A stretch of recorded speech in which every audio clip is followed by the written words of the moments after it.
ఇప్పుడు నేను ఎంత ప్రతిభ ప్రదర్శిస్తే మాత్రం, ఎంత సంపాదిస్తే మాత్రం, ఎంత కీర్తి ఉంటే మాత్రం నాకు నెత్తి మీద వెంట్రుకలు మళ్ళీ ఒలుస్తాయండి మీరు చెప్పండి. మరి నాకు బాధగానే ఉంది, మరి నాకు బాధగానే ఉంది. ఎప్పుడైనా 10 ఏళ్ల క్రితం ఫోటో చూసుకుంటే కుళ్ళు ఏడుస్తానమ్మా, మీకేం తెలుసు. 97లో నేను సహస్రావధానం చేసినప్పుడు కాకినాడలో ఓ చిత్రకారుడు ఉండి, మీకు ఏమి ఇయ్యలేనండి సరస్వతి పుత్రుడు, మీకు ఏం బహుమతి ఇస్తాను, మీ బొమ్మ వేశానని బహుమతి ఇచ్చాడమ్మా. నా బొమ్మ వేసి పెద్దది, ఆ రికార్డు ఎంత ఉందో అంత బొమ్మ వేశాడు. ఇప్పటికీ మా ఇంట్లో ఉంది. దాని నిండా చుట్టుంది ఆ బొమ్మకి. వాడు ఉంది, అప్పుడు ఉంది, ఉన్నదే వేశాడు ఆయన. ఇప్పుడు ఏమంటే ఆయన వేడు. నాకు ఎప్పుడైనా చూసుకోవాలనిపిస్తే తలుపేసి ఆ బొమ్మ దగ్గర నుంచి కాసేపు కన్నీళ్ళు పెట్టుకుంటా. మన జుట్టు ఎంత జుట్టు పోయింది. కానీ ఇలా ఏడుస్తూ కూర్చుని నా జుట్టు వస్తుందా?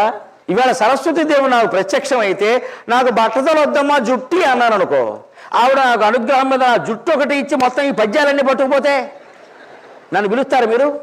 ఇప్పుడు జుట్టు లేదని ఏడవనా, ఇంత పాండిత్యం ఉందని ఆనందించనా? That is positive thinking.